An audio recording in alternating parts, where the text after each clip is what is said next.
ചെറിയ ക്ലാസ്സിൽ പഠിച്ചിട്ടില്ലേ? ഗൗതമൻ കൊട്ടാരം, പരിചാരകന്മാർ, സുഖ സൗകര്യങ്ങൾ എല്ലാം ഉപേക്ഷിച്ചു.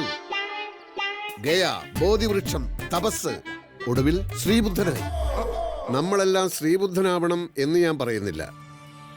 പക്ഷേ ലളിത ജീവിതം മാതൃകയാക്കിയാൽ എന്താ നമുക്ക്? എനിക്കിപ്പോൾ ഒരാൾ 2 കോടി രൂപ വെറുതെ തരുന്നു എന്ന് വിചാരിക്കുക. ഞാൻ വാങ്ങൂല. കാരണം ആർഭാടം ഞാൻ വെറുക്കുന്നു. തൻ്റെ ഇപ്പം 2 ലക്ഷം രൂപയുണ്ടെന്ന് വിചാരിക്കുക. ഉച്ചക്ക് 1 ഊണിന് പകരം എന്താ 10 ഊണ് കഴിക്കോ? ഇല്ലല്ലോ. അത് മനസ്സിലാക്കിയാൽ മതി. നമ്മുടെ നാട്ടിലെ സോഷ്യലിസ്റ്റ് എന്ന് പറഞ്ഞാൽ എന്താണെന്നറിയോ? നമ്മൾ അധ്വാനിച്ച് ടാറ്റയും ബിർളയും ആവലല്ല. ടാറ്റയെയും ബിർളയെയും കുത്തുപാളയെ അടുപ്പിച്ച് നമ്മുടെ ഒപ്പം നിർത്തുക എന്നുള്ളതാണ്.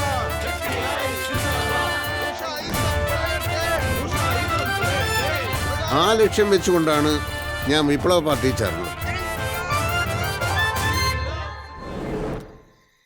പക്ഷേ പിൽക്കാലത്ത് പാർട്ടി നേതാക്കന്മാരൊക്കെ വൻ പണക്കാരായപ്പോൾ അവരോടുള്ള അസൂയമൊത്ത് ഞാൻ പാർട്ടി വിട്ടു.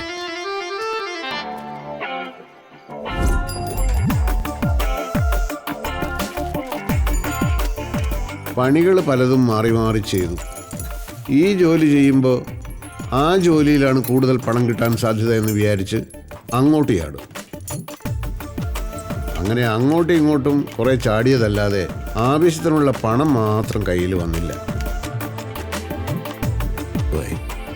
അവിടെയും ലളിത ജീവിതം ഉപദേശിക്കുകയേ നിവൃത്തിയുണ്ടായിരുന്നുള്ളൂ. ഇന്നും മത്തി തന്നെയാണോ അശോകേട്ടാ? എന്താ മത്തിക്ക് കുഴപ്പം? എപ്പോഴും ഇതല്ലേ വാങ്ങുന്നേ? ഇടയ്ക്ക് കുറച്ച് നെയ്മീനോ ചെമ്മീനൊക്കെ വാങ്ങിയാലെന്താ? അങ്ങനെ കൊളസ്ട്രോൾ കൂട്ടുന്ന മീനുകൾ ഒരുപാടുണ്ട്. വൻ വില കൊടുത്ത് രോഗങ്ങൾ ക്ഷണിച്ചു വരുത്തണോ? മത്തിയിലാവുമ്പോൾ ഒമേഗ-3 ഫാറ്റി ആസിഡ് ഉണ്ട്. അത് കൊളസ്ട്രോൾ കുറയ്ക്കും. ഞാനും മക്കളും കൊളസ്ട്രോൾ കുറഞ്ഞിട്ടാവും മരിക്കുക. ലളിത ജീവിതത്തിന്റെ പ്രാധാന്യം നിനക്ക് ഇനിയും മനസ്സിലായിട്ടില്ല. അറിയാലോ, ഗാന്ധിജി വെറും ഒരു തോർത്തുമുണ്ട് കൊടുത്തിട്ടാണ് ലണ്ടനിൽ വട്ടമേശ സമ്മേളനത്തിന് പോയത്. ഞാനൊരു തോർത്തുമുണ്ട് എടുത്തു തരാം. അശോകേട്ടനും വട്ടമേശ സമ്മേളനത്തിൽ പോയിട്ട് വാ.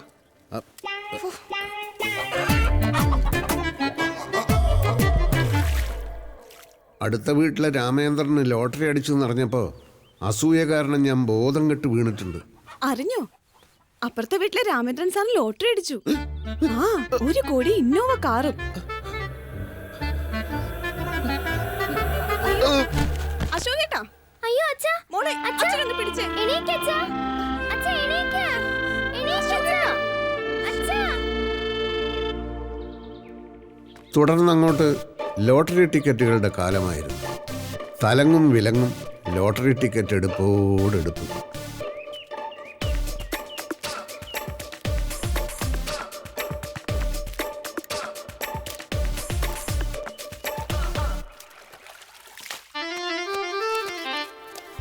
വീട് ഏകദേശം പട്ടിണി പരുവത്തിലായി.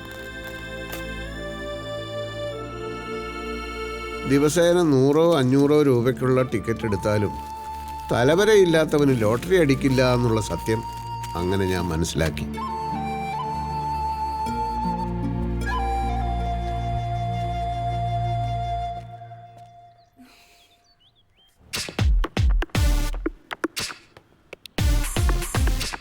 കുറച്ചധികം നാൾ ഞാൻ സിറ്റിയിലെ ഒരു ഹോട്ടലിലെ സെക്യൂരിറ്റി ജീവനക്കാരനായിരുന്നു.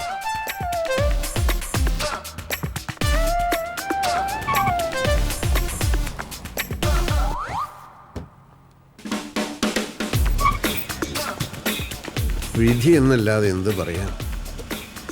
പണക്കാരുടെ മുമ്പിൽ തലകുനിച്ച് എൻ്റെ നടുവൊടിഞ്ഞു.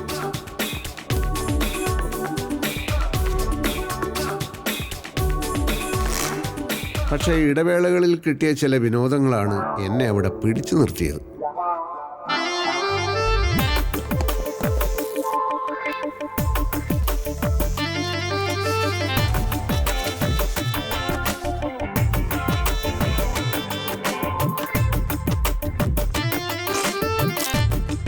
ഒളിച്ചിരുന്ന് പണക്കാരൻ്റെ ദേഹത്ത് മുറുക്കി തുപ്പുക, അവരുടെ കാറിൻ്റെ കാറ്റഴിച്ചു വിടുക, ഇതൊക്കെയായിരുന്നു പ്രധാന വിനോദങ്ങൾ. ഒരു ദിവസം 30 കാറുകളുടെ വരെ കാറ്റ് ഞാൻ അഴിച്ചു വിട്ടിട്ടുണ്ട്.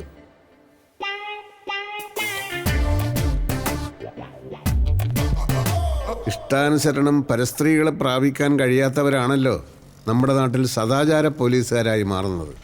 ഞാൻ അങ്ങനെയും ഒരാളായിരുന്നു. അതല്ല ഇൻസ്പെക്ടർ സാർ, അവർ രണ്ടുപേരും വന്നത് 2 കാറുകളിൽ. ആ സ്ത്രീ ഇറങ്ങി അവന്റെ കാറ് കയറി.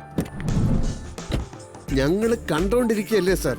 കെട്ടിപ്പിടിക്കലും തലോടലും കേരളത്തിനൊരു സംസ്കാരമല്ലേ സാർ? പബ്ലിക് ന്യൂസൻസ് അല്ലേ സാർ ഇത്? ഇനി ഒട്ടും വൈകിക്കൂടാ. പെട്ടെന്ന് പോലീസിനെ അയക്കൂ സാർ. പോലീസിന് മാത്രമല്ല, നമുക്കുണ്ട് ചില ഉത്തരവാദിത്തങ്ങൾ. വാ. സ്വാതി, കൺട്രോൾ. നമുക്ക് എന്ത് ചെയ്യാൻ പറ്റും? ഒക്കെ ഫേസ് ചെയ്യാനുള്ള മെന്റൽ സ്ട്രെങ്താണ് ഇപ്പൊ ആവശ്യം. എനിക്ക് പറ്റുന്നില്ലടാ, പാവം എൻ്റെ അമ്മ. ഇത് പിടിച്ച് പുറത്തേക്ക് ഇറങ്ങടാ. ഇങ്ങോട്ട് ഇറങ്ങി വാടാ സാമൂഹ്യ വിരുദ്ധ. എന്ത് മനസ്സിലായില്ല?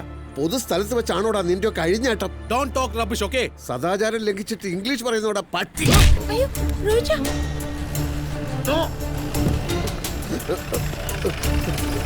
സർ, സർ, ഇവര് രണ്ടുപേരും കുറെ നേരമായി അനാശാസ്യത്തിൽ ഏർപ്പെട്ടിരിക്കുകയായിരുന്നു. ഞങ്ങൾ മതി സംസാരമൊക്കെ അങ്ങ് സ്റ്റേഷനിൽ ചെന്നിട്ട് വന്ന് വണ്ടി കയറ്. ഇങ്ങോട്ട് ഇറങ്ങടി. മാഡം ഞങ്ങള് ഒക്കെ അവിടെ ചെന്നിട്ട് നടക്ക്.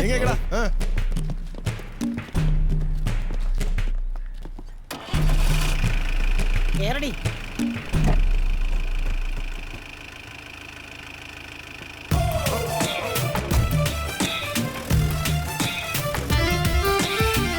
കഥകൾ രസകരമാവണമെങ്കിൽ വഴിത്തിരിവുകൾ ആവശ്യമാണല്ലോ. ഞാൻ ജോലി ചെയ്തിരുന്ന ഹോട്ടലിൻ്റെ പുറകിലായി ഒരു കുളവും പരിസരവുമുണ്ട്. അവിടെ വെച്ചാണ് എൻ്റെ ജീവിതത്തിലെ ഒരു പ്രധാന സംഭവം നടക്കുന്നത്.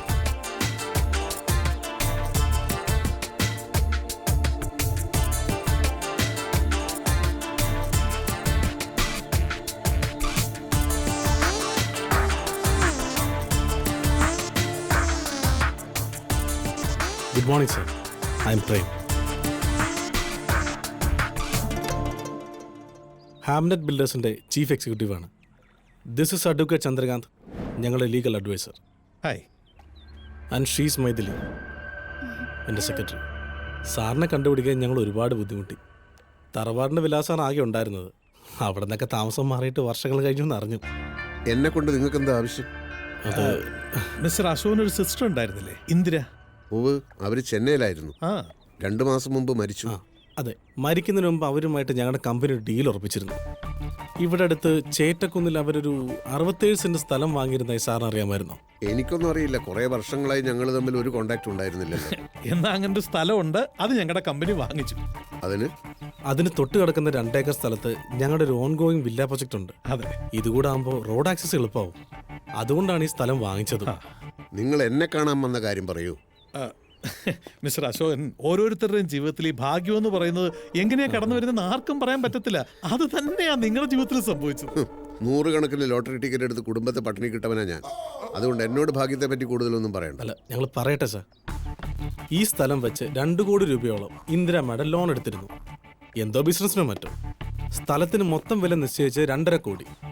അതിൽ 2 കോടി കടം തീർക്കാൻ ആദ്യമേ കൊടുത്തു. ലോൺ ക്ലോസ് ചെയ്ത ഒറിജിനൽ ഡോക്യുമെന്റ്സ് മുഴുവൻ ഞങ്ങൾ ഏൽപ്പിച്ചു. അപ്പോഴേക്കായിരുന്നല്ലോ അപ്രതീക്ഷിതമായിട്ട് അവരുടെ മരണം.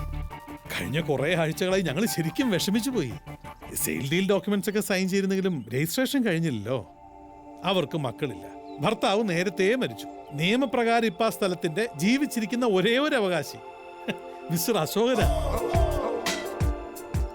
ഞങ്ങൾ തരാനുള്ള 50 ലക്ഷം സ്വീകരിക്കുക. എന്നിട്ട് ആ സ്ഥലം എത്രയും പെട്ടെന്ന് ഞങ്ങൾക്ക് രജിസ്റ്റർ ചെയ്ത് തരാം. അതെ, ഓഫീസ് അഡ്രസ് ഇതിലുണ്ട്. എപ്പോഴാണ് സൗകര്യം എന്ന് വെച്ച് കഴിഞ്ഞാൽ ഓഫീസിലേക്ക് വരിക. വിശദമായി അവിടെ വെച്ച് സംസാരിക്കാം. ശരിയെന്നാ.